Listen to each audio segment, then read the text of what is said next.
Donc bonjour à tous les Français de l'étranger, à tous les binationaux et aussi à nos amis africains qui verront cette vidéo. Donc c'est le dernier jour de campagne donc pour l'élection législative partielle dans la neuvième circonscription des Français de l'étranger. Donc je le rappelle, réunit 16 pays, dont toute l'Afrique du Nord et l'Afrique de l'Ouest. Donc avec la Tunisie, la Libye, l'Algérie, le Maroc, la Mauritanie, le Sénégal, la Sierra Leone, la Guinée-Bissau, Guinée-Conakry, le Mali, la Côte d'Ivoire, le Niger. Voilà, je crois que j'en ai pas oublié. Voilà, donc on a déjà malheureusement constaté une baisse de la participation lors du vote électronique qui s'est terminé le 29. Donc reste donc dimanche, le 2 avril, pour aller voter dans les ambassades, dans les consulats, dans les bureaux de vote. Je me trouve actuellement au Sénégal où vous pourrez voter à Sali, à Saint-Louis, à Dakar et à Ziguinchor, où il y a 4 bureaux. Donc voilà, c'est le moment de se mobiliser, vous qui regardez cette vidéo, parce qu'on est dans un moment historique. On est dans un moment historique, non seulement dans le monde, avec la crise stratégique, la guerre entre l'OTAN et l'Ukraine, avec la crise économique. Aujourd'hui, on voit à nouveau des banques systémiques qui sont en train de s'effondrer, avec un système financier qui est au bord de la faillite, et aussi une crise, je dirais, géopolitique, puisque comme on l'a vu dans la circonscription, les révolutions populaires qui ont eu lieu dernièrement, que ce soit au Mali, au Burkina Faso, dans d'autres pays, montrent un certain malaise, si vous voulez, dans la relation particulièrement entre la France et l'Afrique, et donc qui impacte nécessairement les Français qui vivent dans ces pays-là. Donc il faut espérer que ces révolutions se feront bien entendu sans violence et d'un point de vue démocratique, mais elles sont le reflet d'un malaise, en particulier de la politique française sur le continent. Donc c'est pour ça que moi j'ai décidé de me présenter dans cette élection, justement parce que pour voir l'Afrique avec les yeux du futur, comme je l'ai dit, il faut comprendre ce malaise, il faut le reconnaître. 11 des pays de la neuvième circonscription sur 16 sont donc classés parmi, selon le rapport de l'ONU sur l'indice de développement humain, 11 des pays de la circonscription sur 16 sont parmi les 30 pays les plus pauvres de la planète. Donc, évidemment, c'est ce sentiment-là qui peut être le ressentiment vis-à-vis de la France, puisqu'une grande partie de ces pays ont une histoire avec la France, inutile de le rappeler. Et c'est pourquoi, malheureusement, quand je vois les programmes de mes adversaires, de mes concurrents, on va dire, euh, je rigole un peu parce que tous disent qu'ils vont régler les problèmes des Français de l'étranger, on va régler vos problèmes fiscaux, administratifs, on va trouver des crèches, on va vous trouver des budgets, on va vous permettre d'avoir accès à des comptes bancaires, régler les problèmes des retraites, enfin voilà. Et si vous avez une fuite dans le lavabo, on va venir la réparer. Enfin voilà, c'est une sorte de promesse de perlimpinpin, puisque les problèmes n'ont fait que s'aggraver au fil des années, au fil des mandats. Et finalement, tous les candidats promettent exactement la même chose. Donc moi, j'ai une approche radicalement différente. Je propose un changement de paradigme, tout simplement, parce que le moment de l'histoire, aujourd'hui, il faut saisir ce moment de l'histoire. Donc, ce nouveau paradigme, c'est quoi? C'est changer complètement les relations entre la France et l'Afrique. Ça veut dire déjà proposer des partenariats gagnant-gagnant, comme on dit maintenant, d'égal à égal, pas simplement dans le texte, comme on peut l'entendre ici ou là, mais à travers une politique de grands projets d'infrastructure et de co-développement, de développement pour l'Afrique. Voilà, lui redonner sa souveraineté et lui permettre de se développer par elle-même, pour elle-même et avec elle-même. C'est pour ça que j'ai mis de l'avant certains projets. Le premier, c'est le projet Africa Rail, qui est un projet qui datait des années 90 pour relier toutes les capitales africaines d'Afrique de l'Ouest entre elles par des trains à grande vitesse, qui était soutenu par feu le Premier ministre Michel Rocard, mais qui a malheureusement été saboté par des entreprises privées qui n'ont jamais réalisé les travaux. C'est-à-dire qu'il y a c'était d'abord une boucle entre Abidjan, Ouagadougou, Niamey et ensuite vers le Bénin et le Togo, mais avec une vision élargie ensuite pour relier Bamako à Dakar, comme c'était le cas à l'époque. Euh, Ensuite vers Banjul, vers Monrovia, vers le Liberia, vers la Guinée-Bissau, bien sûr.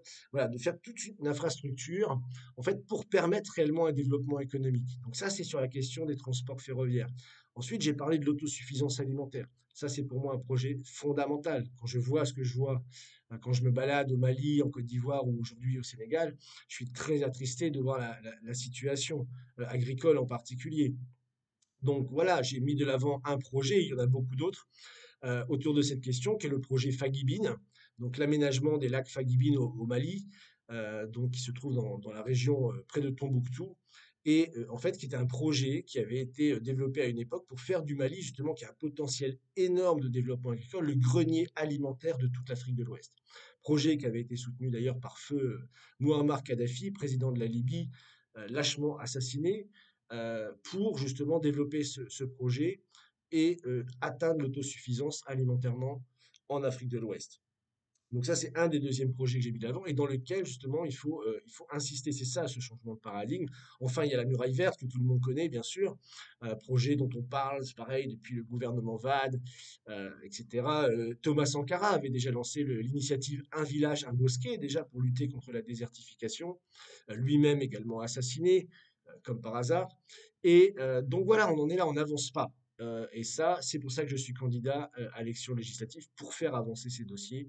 Parce que dans ces dossiers-là, la France peut jouer un rôle. On a les ingénieurs agronomes, scientifiques, dans plein de domaines qui peuvent aider si on change le logiciel, si on change notre rapport à l'Afrique, si on sort justement de cette forme anachronique de néocolonialisme qui perdure encore aujourd'hui.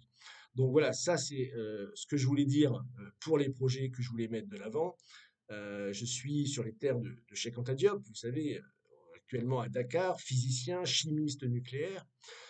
Et donc, je soutiens également le développement de l'énergie nucléaire pour l'Afrique.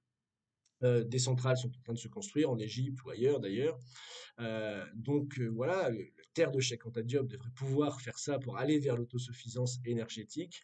Et deuxième vecteur de développement qui est très d'actualité, et j'en suis ravi, qui est le développement des technologies spatiales qui font avancer un pays de l'avant par la formation scientifique, technologique, l'éducation des jeunes. Et on a appris une bonne nouvelle quand je suis arrivé, le jour où je suis arrivé à Dakar, puisque un ami que je connais, Maram Kéré, qui est un astronome sénégalais, avec qui j'avais d'ailleurs que j'avais invité dans une conférence en Côte d'Ivoire il y a 2 ans pour parler devant les étudiants justement de l'astronomie, donc vient d'être nommé à la tête de l'agence spatiale sénégalaise, donc qui a été rendu officiel il y a quelques jours. Donc voilà, ça c'est le type d'approche qu'il faut développer. Science, technologie, infrastructure, autosuffisance énergétique, alimentaire, voilà, mettre fin, si vous voulez, à cette politique qui a été imposée par des institutions internationales qui sont aujourd'hui en faillite, que ce soit les grandes banques internationales, que ce soit le FMI, la Banque mondiale. On n'a pas besoin de ces institutions, l'Afrique n'a pas besoin de ces institutions pour se développer. D'ailleurs, tous les pays qui sont dans ces institutions sont quasiment aujourd'hui les plus pauvres, donc il y a quand même un paradoxe. Certains appelaient ça le fonds de misère instantané. Euh, je pense au professeur Pouemi du Cameroun. Donc voilà, il y a toute une éducation à faire finalement autour de ça. Et je pense qu'en étant élu député, on peut justement avancer, faire un pas en fait dans ce nouveau paradigme, avancer, porter la voix de ces projets vers un nouveau partenariat, un vrai développement dans lequel à la fois l'Afrique gagnerait et aussi les Français de l'étranger, parce que comme je l'ai dit au début, comment vivre sereinement dans des pays qui sont parmi les plus pauvres du monde, c'est quand même pas simple, c'est pas évident. Et les problèmes justement du fait que l'administration française ne fait rien pour les Français de l'étranger. Donc voilà, il y a tout ça à remettre en place. Et c'est pour ça que je suis candidat. C'est pour ça que je vous appelle, tous ceux qui connaissent mon combat pour l'Afrique, à vous mobiliser, à contacter tous les gens français, binationaux, expatriés qui sont dans ces 16 pays que j'ai mentionnés au début, Afrique du Nord et toute l'Afrique de l'Ouest, pour leur dire dimanche d'aller se rendre dans les ambassades, d'aller se rendre dans les consulats, pour pouvoir voter pour moi, pour qu'il y ait un député, enfin, qui ne promette pas de régler tous les problèmes par magie, mais qui propose de changer le système. Voilà, mon dernier message pour cette campagne qui se terminera ce soir, donc à minuit. Et donc je voulais vous remercier pour ceux qui m'ont contacté. Déjà beaucoup de gens m'ont contacté, donc par téléphone ou sur le site www.perimony2022.fr. Je vous invite à le partager aussi dans vos réseaux, dans ces pays-là, pour qu'on puisse avoir une chance enfin de mettre un pied dans ce nouveau paradigme, dans cette nouvelle ère, pour faire face, saisir ce moment historique et permettre un changement positif. C'est tout le défi de ma campagne, voir l'Afrique avec les yeux du futur, voir les relations avec les Français de l'étranger et les Africains avec les yeux du futur, voilà, dans ce nouveau paradigme. Merci de m'avoir suivi, merci de m'avoir soutenu dans cette campagne et rendez-vous dimanche dans les urnes et sinon sur les réseaux sociaux ou sur Internet. Merci à vous.